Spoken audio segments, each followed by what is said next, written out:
사람들이 사는 동안에 기뻐하며 선을 행하는 것보다 더 나은 것이 없는 줄을 내가 알았고, 사람마다 먹고 마시는 것과 수고함으로 낙을 누리는 그것이 하나님의 선물인 줄도 또한 알았도다. 하나님께서 행하시는 모든 것은 영원히 있을 것이라. 그 위에 더할 수도 없고 그것에서 덜할 수도 없나니, 하나님이 이같이 행하심은 사람들이 그의 앞에서 경외하게 하려 하심인 줄을 내가 알았도다. 아멘. 여러분, 뉴스를 보다 보면요, 가끔씩 이런 소식을 들을 때가 있어요. 어제까지 계획하던 인생이 하루아침에 바뀌었습니다. PPT 들어주세요. 몇 년 전 제주에서 축구 선수들이 이동하던 차량이 음주운전 차량에 들이받치는 사건이 있었습니다. 이 제주 유나이티드의 총망받던 골키퍼였던 유연수 선수는요, 그날 사고로 크게 다쳐서 결국 하반신 마비 판정을 받고 젊은 나이에 은퇴를 해야 했다고 하더라고요. 이 휠체어에 앉아서 은퇴식을 하는 그 장면에 많은 사람들이 함께 울었다고 합니다. 여러분, 유연수 선수가 그날 아침에 일어나면서 자기 인생이 이렇게 하루아침에 바뀔 줄 알았을까요? 그 다음에는요, 배우 박소담 씨라고 있어요. 기생충에서도 나온 배우인데요. 여러분, 이분이 촬영 중에 몸이 안 좋아서 그냥 피곤한 줄 알았는데 검사해 보니까 암이었대요. 그리고 조금만 늦었어도 목소리를 잃을 뻔한 상황이었다고 합니다. 한동안 말도 한마디도 못하고 이 연기자 배우가 얼마나 힘들었겠어요. 그리고 또 여러분과 조금 가까운 이야기인데요, 24년 초에 의대 증원 소식이 갑작스럽게 들려옵니다. 초등학교 때부터 막 의대만 준비하는 학생들은요, 야, 이게 나도 의대 갈 수 있는 길이 열리는가 하면서 굉장히 집단으로 재수하는 이런 게 있었는데요. 물론 우리와는 뭐 별로 공감 안 되죠, 여러분. 의대 갈 생각 별로 없으니까. 그런데요, 여러분, 계속 의대를 준비하던 학생이 난 약대 정도 생각했는데 잘하면 의대 갈 수 있겠는데 라는 희망을 품고 재수를 했는데 갑자기 그 다음 년에 의대 정원 폐지. 여러분, 기분이 어떨 것 같아요? 인생이 정말 하루아침에 바뀌는 것을 우리는 경험하게 됩니다. 그리고 여러분, 2022년 10월 29일 밤을 기억하십니까? 우리에게 참 안타까운 일인데요, 이태원 참사가 있었습니다. 그날 이 할로윈 데이로 이태원에 놀러 간 청년들이 그날이 자기 인생의 마지막인 줄 이 사람들이 알았을까요? 여러분, 이 사람들에게 공통점이 하나 있습니다. 뭐냐면요, 아무도 하루아침에 자기 인생이 그렇게 바뀔 줄을 몰랐다라는 것입니다. 그래서 성경은 이렇게 말합니다. 너희는 내일 일을 알지 못한다. 전도서 3장은 그래서 이렇게 말해요. 우리 인생에는 분명히 때가 있는데 그 때를 우리가 아는 게 아니라 하나님이 아신다라는 것입니다. 그 전에 오늘 말씀인 전도서에 대해서 잠깐 살펴보고자 하는데요, 전도서는요, 이스라엘의 왕 솔로몬이 인생의 말년에 기록한 것으로 추정을 합니다. 저자는 솔로몬이에요. 히브리어 원제는 코헬렛이라고 하는데요, 이 말은 회중을 모아놓고 연설하는 자, 혹 설교자로도 번역이 됩니다. 전도서를 떠올리면 가장 먼저 생각나는 말씀이 있죠. 어하나 혹시 뭐 전도서는 암송 안 하나요? 그래요. 어하나 헛되고 헛되며 헛되고 헛되니 모든 것이 헛되도다. 여기서 이 헛되다라는 단어는 히브리어로 헤벨이라고 하는데요, 이 말은 숨, 연기라는 뜻입니다. 잠깐 보이다가 금방 사라지는 것, 잡으려고 하면 손에 남지 않는 것, 인간의 노력과 세속적인 추구가 한숨 연기와도 같다라는 거예요. 여러분, 제가 아까 어하나 헛되다 한 거 얘기하면 안 돼요, 여러분. 어하나 아주 좋아요, 여러분. 농담으로 한 겁니다. 진지하게 여기 또 어하나 선생님들 많은 줄 아는데 저는 어하나를 굉장히 좋아합니다. 오해하지 마세요. 순간적으로 소름이 돋았습니다. 실수했다 싶었는데 아니에요. 저 어하나 좋아합니다. 여러분, 우리는 인생에서 성공하고 싶어 합니다. 좋은 대학 가고 싶어요. 안 그래요, 여러분? 목사님들은요, 전부 다 큰 목회하고 싶어 해요. 요즘 기말고사 결과 때문에 낙심한 친구들이 많은 줄 압니다.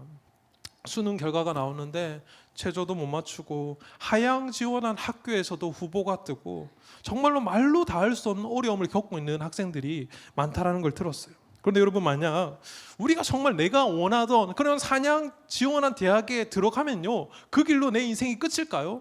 대로만 펼쳐질까요? 저는 아니라고 봅니다. 여러분, 당시 솔로몬은요, 이 세상에서 누릴 수 있는 건 다 누려본 사람이에요. 성경에 보면요, 솔로몬의 연간 수입이 이렇게 나와 있습니다. 우리 열왕기상 10장 14절 말씀 보면요, 솔로몬의 세입금의 무게가 금 666달란트예요. 구약 시대 히브리 달란트 하나가 약 34kg 정도 되었다고 해요. 그러니 666달란트면요, 약 22.6톤인데 오늘자 아니 저번 주자 이렇게 금으로 계산을 해보니까 한 해에 약 4조 6천원이 아니고 6천억이에요. 4조 6천억. 별로 놀라지도 않나요, 여러분? 여러분 중에 이렇게 부자인 친구 있습니까? 송화성? 하나님 부자시지. 그래, 하나님 아버지. 그래서 성경이 이렇게 말합니다. 솔로몬 왕의 재산과 지혜가 세상의 그 어느 왕보다 크더라.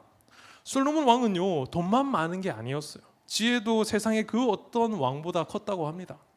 아까 금이 많다고 했는데 은이 얼마나 많았냐면요, 예루살렘에 가면 돌만큼 많았던 게 은이래요. 믿기시나요, 여러분? 그만큼 솔로몬이 부귀와 영화를 누렸던 사람이라는 겁니다. 그러면요, 여러분, 솔로몬은요, 아내는 얼마나 많았을까요? 아내, 열왕기상 11장 3절에 보면 아내가 700명이요 첩이 300명이라. 여러분, 아내가 몇 명? 거의 뭐 1000명이에요. 첩이랑 다 합치면요, 세계에서 좀 예쁘다고 하는 사람은 다 아내인 거예요. 남자들 중에 벌써 약간 좀 좋아하는 친구들 있는 것 같은데요. 여러분, 이런 부귀영화를 다 누려본 사람, 이 솔로몬이 말년에 쓴 책이 바로 전도서라는 것입니다.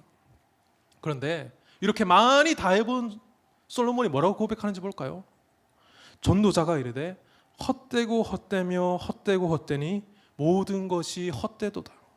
이 말은요, 내가 다 누려봤는데, 다 해봤는데 그 모든 게 숨과 같고 연기와도 같다라는 거예요. 한번 호흡하면 사라지는 숨처럼 붙잡을 수 없는 것들이었다라고 말하고 있습니다. 그리고 솔로몬은 전도서를 마치면서 이렇게 결론을 내려요. 세상 만사의 결론을 들었으니 하나님을 경외하고 그의 명령을 지켜라. 이것이 사람이 해야 할 본분이라는 거예요. 이게 전도서 전체의 메시지입니다. 이렇게 끝내면 너무 좋겠죠. 근데 오늘 세 가지로 한번 살펴보도록 하겠습니다. 첫 번째는요, 인생에는 하나님이 정하신 때가 있다. 하나님이 정하신 때. 오늘 좀 말씀이 긴데요, 그래도 좀 한번 잠이 오니까 한번 읽어보도록 하겠습니다. 우리 전도서 3장 1절과 8절까지 말씀. 자, 시작. 천하의 범사가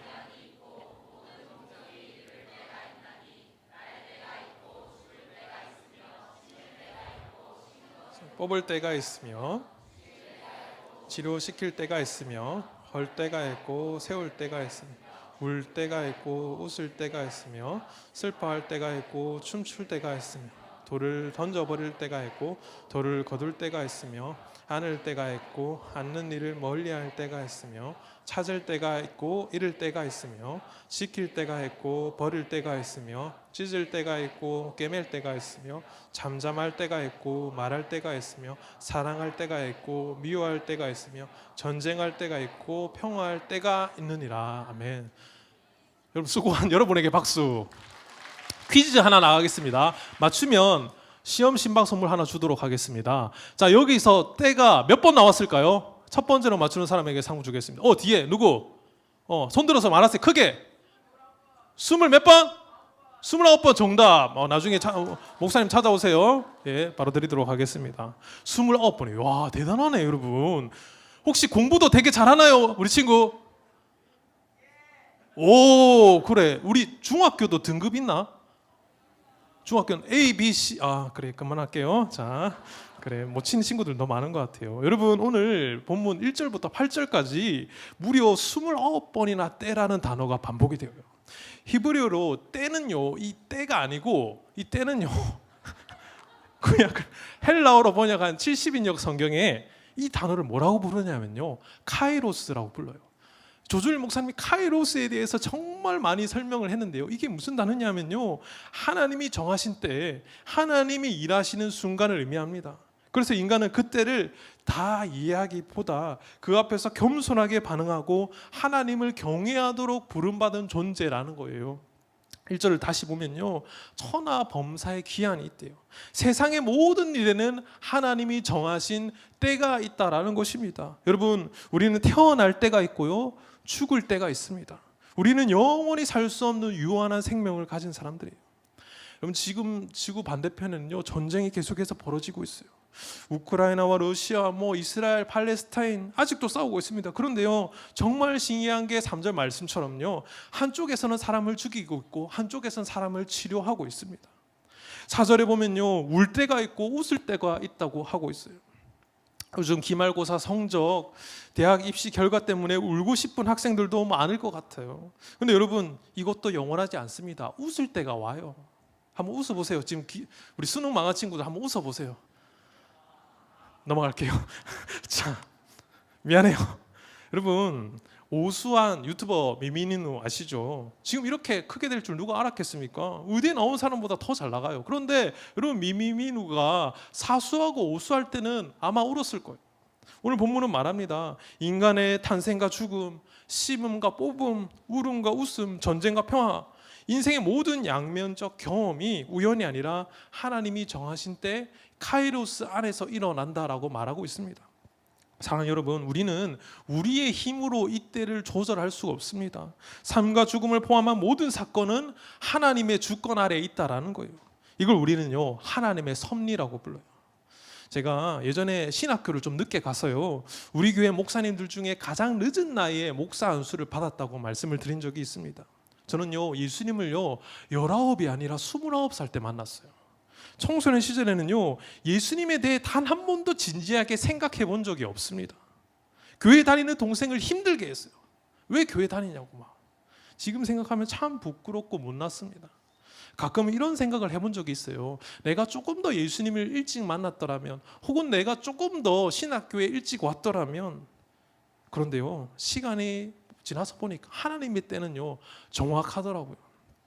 여러분, 제가 직장 생활을 해봤기 때문에 직장 다니는 성도들의 어려움을 더 잘 알게 되었고, 자녀를 키워보니까 영아부 그리고 유치부 부모님의 이 성도들의 마음도 더 이해하게 되었습니다. 청년부를 할 때는 청년 시절 저도 방황을 해봤기 때문에 청년들의 고민과 관심사도 더 공감할 수 있었어요. 물론 저는 청소년 시절에 방황만 하고 신앙생활 안 해봤기 때문에 여기서 되게 모범적으로 하는 신앙생활하는 친구들의 마음은 잘 몰라요. 그래서 청소년 사역은 여기 와서 처음 해봤는데요, 하면서도 놀랍니다. 이렇게 빡센 교회가 있다니 하면서 막 저도 놀래요. 그런데도 모든 것에는 하나님이 정하신 때가 있기에 지금 이 자리에 서 있는 것이 감사하고요, 저는 만족합니다. 저는요, 하나님께서 가장 적절한 시기에 저를 우리 대형교회로 보내주신 줄 믿습니다. 여러분, 우리 인생에요, 공부할 때도 있습니다. 학생 때는 여러분 공부해야 돼요. 제가 직장 생활을 오래 하다가 신대원에 가서 갑자기 공부하려니까 공부가 안 되더라고요. 막 돌이켜 보니까 공부는 평생 하는 거더라고요. 이번 주에 한 학부모님을 만났는데 우리 애는 실기만 하면 되니까 공부해라 소리 하지 말라 하더라고요. 그런데 여러분, 공부가 끝이 있을까요? 대학에 가서도 사회에 나가서도 우리는 계속 배우며 살아가야 합니다. 저는 여러분이 그때를 기다릴 줄 아는 사람들이 되었으면 좋겠어요. 지금 당장의 결과로 여러분의 자신을 판단하지 말고 평가하지 마세요. 하나님은 가장 좋은 때에 여러분을 가장 선한 길로 인도하십니다. 시간이 지나면요, 깨달아지더라고요. 제가 지난 학기 여러분들과 함께 제자훈련하면서 가장 많이 했던 말이 있습니다. 신은 죽지 않았다라는 영화에서 나오는 대사인데요, 뭘까요? God is good all the time. 여러분, 혹시 이 자리에 마음이 낙심되고 힘든 학생들이 있다면요, 이 고백을 다시 붙잡았으면 좋겠습니다. 하나님은 내 삶에 가장 좋은 때를 허락하시는 분이다. 여러분, 이 대사가 나올 때요, 이 주인공 목사님 차가 펑크 나고 막 온전히 시동이 안 걸리는데 God is good all the time 이렇게 고백해요. 여러분, 지금 좋은 상황이 아니잖아요. 그러나 언제나 하나님은 선하시다. 비록 내가 미안해요, 재수하고 정말 내가 원하는 대학에 못 간다 할지라도 하나님은 좋으신 하나님이다 라는 이 고백이 여러분과 함께 있기를 주님의 이름으로 축복합니다. 아멘 선생님들만 하시는데요. 자, 둘째, 인간은요 그 모든 때를 다 이해할 수 없다.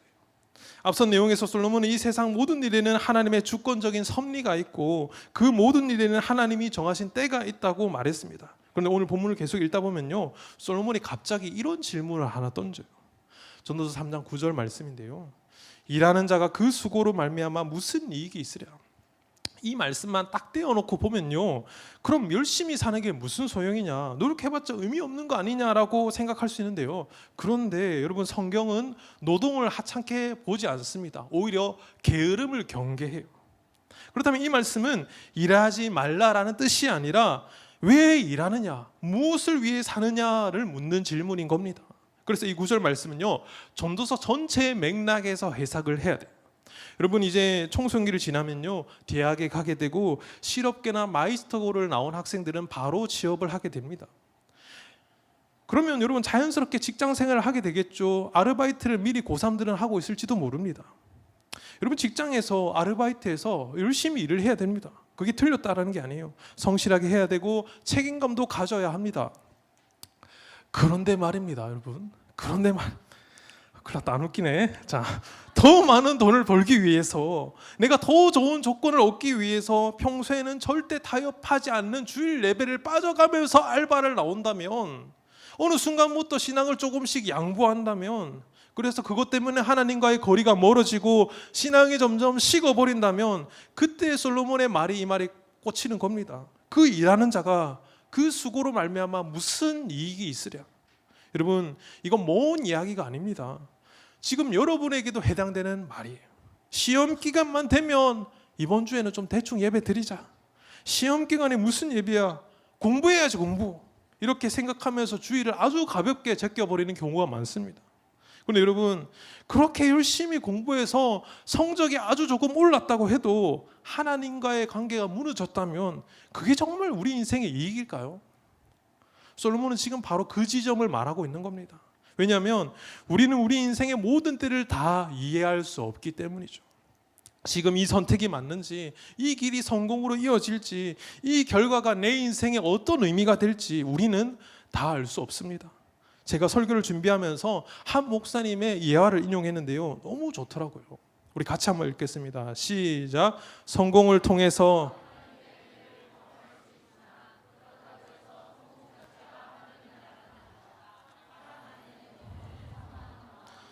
여러분 우리는 성공을 통해 하나님의 은혜를 경험할 수 있습니다. 시험에 합격했을 때, 원하던 대학에 들어갔을 때, 취업이 되었을 때 하나님께 감사할 수 있습니다. 그런데요 여기서 우리가 착각하면 안 되는 게 하나 있어요. 내가 성공했으니까 하나님이 역사하셨다, 하나님 나라다. 이건요 100% 세속적인 사고방식입니다. 여러분 예수님의 제자들을 한번 생각해 볼까요? 12제자 중에 세상적으로 출세한 사람이 누가 있습니까? 사도 요한 빼고는요 다 순교했어요. 그들의 삶을 세상적인 기준으로 보면요 실패자처럼 보일 수 있습니다. 그런데 하나님 나라 기준에는 그들이야말로 가장 복된 사람들이었다라는 거래요. 그래서 솔로몬이 이렇게 말합니다. 전도서 3장 11절 말씀 같이 읽겠습니다. 시작. 하나님이 모든 것을 지으시되 때를 따라 아름답게 하셨고 또 사람에게는 영원을 사모하는 마음을 주셨느니라. 그러나 하나님이 하시는 일의 시종을 사람으로 측량할 수 없게 하셨도다. 아멘. 여러분 하나님은 모든 것을 때를 따라 아름답게 하셨습니다. 그런데 동시에 그 일의 시작과 끝을 우리가 알 수 없게 하셨다라는 거예요. 왜요? 우리가 모든 걸 다 이해한다면 더 이상 하나님을 붙들 필요가 없기 때문입니다. 더 이상 믿음이 필요 없기 때문입니다. 그래서 하나님은 우리에게 영원을 사모하는 마음은 주셨지만 인생의 모든 답을 다 알게 하시지는 않으셨다라는 거예요. 사랑하는 여러분, 누군가는 지금 이해되지 않는 때를 살아가고 있을 수도 있습니다. 왜 내 인생에 이런 결과가 찾아왔는지, 왜 이렇게 늦어지는지, 나는 왜 아직도 이 자리에 있는지 알지 못하는 학생들이 있을 수 있어요. 그런데 그건 실패가 아니라 인간의 한계라는 것입니다. 그리고 그 한계 안에서 우리가 해야 할 선택은 분명하다라는 거예요. 이해하려고 애쓰다가 신앙을 내려놓는 게 아니라 다 이해하지 못해도 하나님을 붙드는 것입니다. 솔로몬은 그래서 이렇게 말합니다. 인생에는 때가 있지만 우리는 그 모든 때를 다 이해할 수 없다. 야고보 사도도 동일하게 말합니다. 야고보서 4장 14절 보면요, 여러분은 내일 일을 알지 못한대요. 여러분의 인생이 무엇입니까? 여러분은 잠깐 나타났다가 사라져버리는 안개에 지나지 않다라고 얘기하고 있어요. 여러분, 우리 중에 내일 일을 나 100% 예언할 수 있다는 사람 있습니까? 없어요. 정확히 100% 장담할 수 없습니다. 지난주 월요일 날 우리 여기 계시진 않는데 강하나 목사님이 교통사고가 났어요. 정말 감사하게도 크게 다치지는 않았지만요, 차는 폐차될 정도로 큰 사고였습니다. 여러분, 목사님 오늘 차 타고 나가면서 오늘 차 사고 날 것 같다 알았을까요? 몰랐을까요? 몰랐다라는 거예요. 우리도 마찬가지입니다. 오늘 집을 나설 때, 학교에 갈 때, 학원에 갈 때 무슨 일이 일어날지 아무도 모른다라는 것입니다. 그래서 야고보는 우리의 인생을 안개라고 표현합니다. 잠깐 보이다가 사라지는 것, 분명히 있을 것 같은데 붙잡을 수 없는 것, 그게 바로 우리의 인생이라는 거예요. 제가 말씀을 준비하면서 영화가 하나 떠올랐어요. 데스티네이션이라는 영화인데요, 한 사람이 꿈을 꾸는데 자기가 탄 비행기가 폭발하는 꿈을 꿔요. 깜짝 놀라서 잠에 깹니다. 그런데 현실이 너무 똑같은 거예요. 그래서 불안해서 그 비행기에 탄 몇 명의 친구들이랑 그 비행기에서 내리는데 그 비행기가 막 이륙하는 순간에 자기가 보는 눈앞에서 폭발을 해요. 그런데요, 죽지 않고 살아남았다고 해서 이야기가 끝나지 않습니다. 죽음을 피한 사람들에게 하나씩 죽음이 찾아와요. 우연처럼 보이는 사고로 말이죠. 이 영화가 왜 무섭냐면요, 우리가 아무리 대비하고 아무리 피하려고 해도 인간은 자기 인생의 모든 흐름을 통제할 수 없다는 사실을 보여주기 때문입니다. 여러분, 우리는요, 내일을 알 수 없습니다. 내일은 난 몰라요. 그래서 두렵습니다. 그래서 불안합니다. 그런데 그럼 우리를 향해 예수님이 이렇게 말씀하십니다. 오늘 있다가 내일 아궁이에 던지는 들풀도 하나님이 이렇게 입히시거든 하물며 너희일까 보다 믿음이 적은 자들아. 그리고 이렇게 이어서 말씀하십니다. 그러므로 염려하여 이르기를 무엇을 먹을까, 무엇을 마실까, 무엇을 입을까 하지 말라. 여러분, 걱정을 한다고 걱정이 없어지면요, 걱정이 없겠네라는 티베트 속담이 있습니다. 맞는 말입니다. 걱정한다고 내일이 바뀌지 않습니다. 염려한다고 결과가 달라지지 않습니다. 예수님 이렇게 말씀하십니다. 너희가 모르는 미래를 너희가 책임지려고 하지 마라. 오늘 있다가 내일 아궁이에 던져지는 들풀도 하나님이 이렇게 입히시거든 하물며 하나님의 자녀인 너희를 그냥 내버려 두시겠냐. 지금 이렇게 말씀하신다라는 거예요. 여러분, 우리가 앞날을 몰라서 두려운 게 아니라 앞날을 내가 책임져야 한다고 생각하기 때문에 두려운 겁니다. 그래서 예수님 우리에게 한 가지 분명한 방향을 제시하세요. 너무나도 유명한 말씀인데요, 우리 같이 한번 읽겠습니다. 시작. 그런즉 너희는 먼저 그의 나라와 그의 의를 구하라. 그리하면 이 모든 것을 너희에게 더하시리라. 아멘. 사랑하는 여러분, 예수님은요, 다 알게 되면 믿어라고 말씀하지 않습니다. 미래를 이해하면 순종해다라고 하지도 않았어요. 먼저 그의 나라와 그의 의를 구하라. 그게 우리가 할 몫이라는 겁니다. 우리는 하나님의 뜻을요, 다 이해할 수 없습니다. 하나님이 일하시는 방식도 다 알 수 없습니다. 그런데 분명한 게 하나 있어요. 하나님은 언제나 자기 백성에게 선한 것을 주시는 분이라는 사실입니다. 그래서 때와 시기는 하나님께 맡기고 우리는 오늘 하나님 나라를 선택하며 사는 거예요. 여러분, 우리의 삶 가운데 참 필요한 것도 많고 부족한 것도 많아요. 그런데 우리가 주님이 하시는 일에 관심을 가지기 시작하면요, 하나님이 그 일을 하기 위해 필요한 모든 것을 다 채워주십니다. 여러분, 우리 교회에 올해 표 말고 내년 표가 뭔 줄 아십니까? 다음 세대의 마음을 쏟는 해. 다음 세대의 마음을 버리는 해가 아니고 다음 세대의 마음을 쏟는 해. 사실 필요한 것들 너무 많습니다. 앞이 캄캄해 보일 때도 있어요. 그런데 담임 목사님께서 믿음으로 선포하셨고 우리 청소년 팀장이신 조실 목사님도 한번 해보자 믿음으로 선포하고 달려가고 있습니다. 저도 이번 교사총회를 하면서 살인적인 스케줄을 보면서 솔직히 이런 생각이 들었어요. 내가 이걸 다 감당할 수 있을까? 우리 아이는 어떡하지? 막 그런 생각이 들었어요. 과연 이게 될까요? 그런데요, 하나님이 하시는 일이라면 우리가 하나님의 일을 하다 보면 나머지는 하나님이 이끌어 주신다라는 거예요. 그래서 여러분, 우리는 우리의 한계를 인정해야 합니다. 다 알 수 없다는 사실도 인정해야 돼요. 그러나 동시에 언제나 신실하신 하나님을 바라보며 멈추지 않고 전진하는 사람들이 되어야 한다라는 거예요. 이해되지 않아도 신뢰하고 앞이 보이지 않아도 순종하면서 하나님을 바라보며 나아가는 저와 여러분들 되시기를 간절히 축원합니다. 셋째는요, 그러므로 내가 알았도다. 인생의 답은 이해가 아니라 경외다라는 거예요. 그리고 우리는 앞서 두 가지를 살펴봤습니다. 인생에는 하나님이 정하신 때가 있고, 그리고 우리는 그 모든 때를 다 이해할 수 없다는 사실입니다. 이제 솔로몬은 전도서 3장 마지막에서 자신이 인생을 살며 결론적으로 깨닫게 된 것을 우리에게 말해줍니다. 전도서 3장 12절부터 14절을 보면요, 여러분 눈으로만 한번 볼게요. 여러분 이렇게 12절, 13절, 14절을 이렇게 반복해서 끝나는 단어가 있습니다. 내가 알았고 알았도다. 내가 알았도다. 3번이나 반복되죠. 여기서 알았다라는 말은요, 히브리어로 야다라고 하는데, 이건 단순히 머리로 아는 지식이 아닙니다. 책으로 배워서 아는 알미 아니에요. 직접 겪어보고 살아보고 실패해보고 부딪혀보고 나서 비로소 알게 된 암, 즉 체험을 통해 알게 된 깨달음입니다. 솔로몬은 지금 이렇게 고백합니다. 이건 내가 이론으로 아는 게 아니라 인생을 다 살아보고 알게 된 결론이다라는 것입니다. 그렇다면 솔로몬이 깨달은 인생의 답은 무엇일까요? 12절 보면 이렇게 말합니다. 사람이 사는 동안에 기뻐하며 선을 행하는 것보다 나은 것이 없다. 여러분, 이 말은요, 아무 생각 없이 즐기며 살다 이 말이 아닙니다. 선을 행하며 기뻐하라는 말입니다. 왜냐하면 악을 행하면서 진짜 기뻐할 수 있는 사람은 없습니다. 악을 행하면서 마음이 평안하다면요, 그건 이미 사이코패스예요. 하나님이 버린 자입니다. 거듭난 그리스도인은 악한 일을 반복하면요, 반드시 마음에 불편함이 생깁니다. 양심이 찔리고요, 마음이 어려워져요.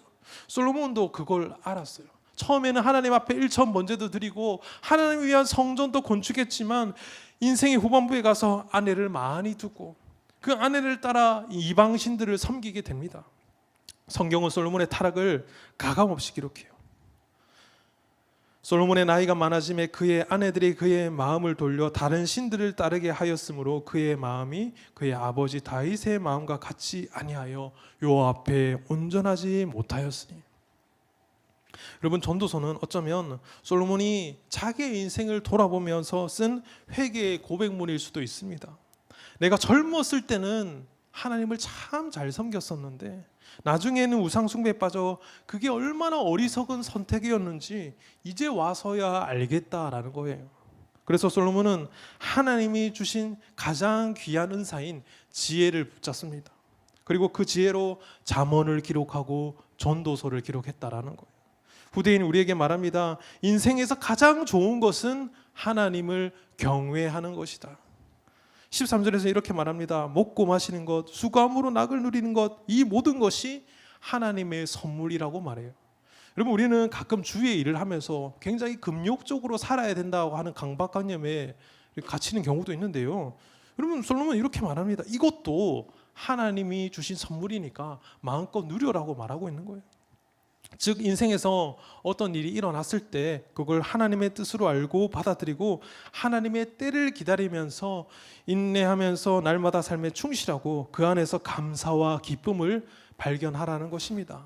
저는 이 말씀을 묵상하면서 우리 교회의 표가 떠올랐어요. 올해 우리 교회의 표가 뭐죠? 감사로 승리하는 해. 아주 작은 것 같지만 하나님이 내게 주신 것에 감사하는 것, 이게 정말 중요한 우리 신앙의 습관이 아닐까요? 오늘 내게 주어진 작은 간식 하나, 오늘 하루 웃을 수 있는 여유에, 한 주 동안 내가 참 부족하게 살았지만 그래도 오늘 주일에 나와서 예배 드릴 수 있음에 감사할 것이 우리는 너무나도 많습니다. 그리고 솔로몬은요, 이렇게 마지막으로 고백합니다. 우리 14절 말씀 같이 읽겠습니다.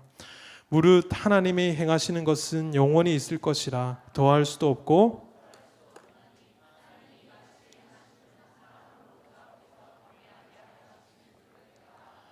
내가 알았다라고 결론을 내리고 있어요. 솔로몬이 뭘 알았을까요? 하나님이 모든 때를 정하신 이유, 우리가 모든 것을 다 이해할 수 없게 만드신 이유, 기쁨도 슬픔도 얻는 때도 잃는 때도 허락하신 이유, 그건 단 하나라는 겁니다. 사람으로 하여금 그 앞에서 하나님을 경외하기 위함이라는 거예요. 인생의 답을 찾으려고 했는데 그 답이 성공에 있지 않았고, 좋은 대학에 들어가는 데 있지 않았고, 내가 남들한테 되게 인싸가 되는 데 있지 않았다라는 것입니다. 솔로몬은 세상에 있는 모든 것을 다 경험해보고 나서 이게 최고라고 고백합니다. 하나님을 경외하는 것, 이것이 우리 인생의 답이다. 성경은 이렇게 말씀합니다. 풀은 마르고 꽃은 시드나 우리 하나님의 말씀은 영원히 서리라 하라. 그래서 14절에도 하나님이 행하시는 것은 영원히 있다라고 말씀하고 있습니다. 우리에게 갑자기 찾아오는 고통의 때, 슬픔의 때, 잃는 때, 죽음의 때, 전쟁의 때, 미움의 때가 있습니다. 우리가 피하고 싶은 때들이죠. 그리고 왜 이런 일이 나에게 일어나는지 도무지 우리의 이성으로는 이해되지 않을 때도 있습니다. 그러나 성경은 말씀합니다. 하나님이 이 모든 때를 다 아름답게 지으셨고 이 모든 시간 너머에 하나님의 선한 섭리와 영원이 있으며 그 모든 과정이 우리를 하나님 앞에 서게 만들기 위함이라고요. 그래서 솔로몬은 알았고 알았도다, 내가 알았도다 3번이나 반복하며 마무리합니다. 이건 단순한 지식이 아니라 내가 어디서 들은 게 아니라 내가 인생을 살아보면서 내린 결론이라는 것입니다. 야다의 은혜라는 것이죠. 말씀 마무리하겠습니다. 사랑하는 청소년부 여러분, 여러분 지금 무엇을 알고 있습니까? 우리가 가진 지식과 정보는요 많아 보이지만 사실 아주 제한적입니다. 박사학위를 받아도요 세상의 모든 것을 다 아는 건 아니에요. 그 한 분야의 전문가가 되는 것뿐입니다. 제가 좋아하는 채널인 유튜브에 보다라는 채널을 보면요 정말 대단한 박사님들이 나와서 토론을 합니다. 그런데요 자기가 잘 아는 분야에서는 자신 있게 말하지만 전공이 아닌 부분에서는 다른 박사님들에게 질문도 하고 조언을 구합니다. 저는 그걸 보면서 느꼈어요. 우리가 아무리 많이 배워도 우리의 지혜에는 한계가 있구나. 그래서 결국 남는 것은 이것입니다. 일의 결국은 하나님을 경외하는 것이다. 여러분 시험 결과 하나에 인생 전체를 걸지 마세요. 오늘도 제가 이렇게 산부 예배 안내는 어떤 친구가 저 대학 이번에 안 붙으면 극단적인 선택을 해버릴게요. 뭐 저한테 막 기도 안 해주시면 뭘 이렇게 자꾸 죽는다 그러더라고요. 여러분 정말 내 대학 입시 하나 때문에 아까운 하나님께서 주신 이 고귀한 생명을 잃어버릴 그런 말도 하지 마세요. 여러분 대학 못 들어간다고 인생 망하는 거 아닙니다. 아멘이십니까? 아멘. 이래가지고 하나님이 이 기간 동안 낙심하지 않게 하시고 포기하지 않게 하시고 하나님의 때를 기다리며 하나님을 더 깊이 만나게 하여 주시옵소서. 여러분 내가 대학에 가게 되면요 내가 가는 그 대학이 이 세상에서 가장 좋은 대학이라고 생각하면서 다니시기 바랍니다. 필요하면요 편입도 하고 계속 도전하시기 바라요. 중요한 건 하나님께서 여러분의 인생을 실수가 없이 인도하시고 언제나 선한 것을 주시는 분이라는 사실을 여러분 신뢰하시기 바랍니다. 다 이해할 수 없어도 하나님을 경외하며 살아가는 것, 그것이 인생의 답입니다. 그 믿음으로 계속해서 나아가는 저와 여러분들 되시길 간절히 축복합니다. 기도하겠습니다.